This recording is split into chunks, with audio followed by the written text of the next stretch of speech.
दोस्तों, हॉरर के शौकीनों, इधर आओ।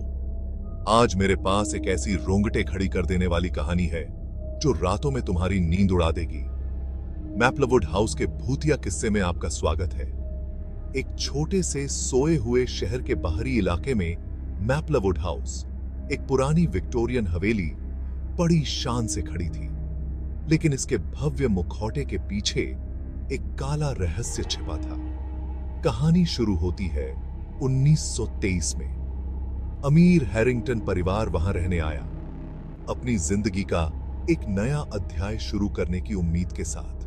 उन्हें क्या पता था कि वो एक बुरे सपने में कदम रख रहे थे।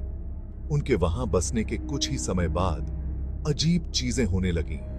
दरवाजे अपने आप चरमराकर खुल जाते, खाली गलियारों में फुसफुसाहटें गूंजती। कभी गर्म और प्यारा सा लगने वाला घर ठंडा और डरावना हो गया। एक रात मिसेस हैरिंगटन एक धीमी, गमगीन रोने की आवाज से जाग गई। वो उस आवाज के पीछे अटारी तक गई। जैसे ही उन्होंने दरवाजा खोला, उन्हें कोने में एक धुंधली सी आकृति दिखाई दी। वो एक औरत थी, बेकाबू होकर रो रही थी। डरी हुई मिसेस हैरिंगटन ने बोलने की कोशिश की, लेकिन वो आकृति हवा में गायब हो गई। अगली सुबह उन्हें अटारी में एक पुरानी धूल भरी डायरी मिली।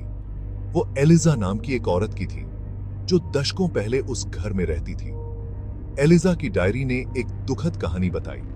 वो उस घर में नौकरानी थी और उसे घर के मालिक से प्यार हो गया, लेकिन उनका प्यार मना था। जब एलिजा गर्भवती हुई तो उसे अटारी में बंद कर दिया गया, जहां उसकी मौत हो गई, अकेली और टूटे हुए दिल के साथ।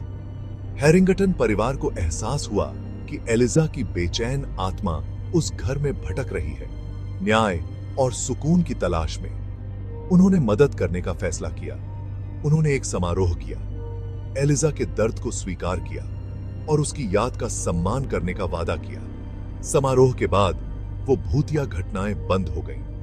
घर हल्का महसूस होने लगा और वो डरावनी मौजूदगी खत्म हो गई।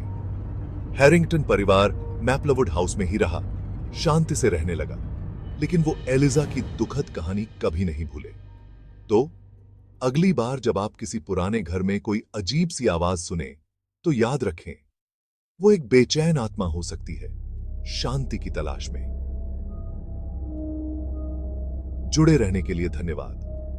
लाइक, कमेंट और सब्सक्राइब करना न भूलें। और डरावनी कहानियों के लिए डरावने मिशा।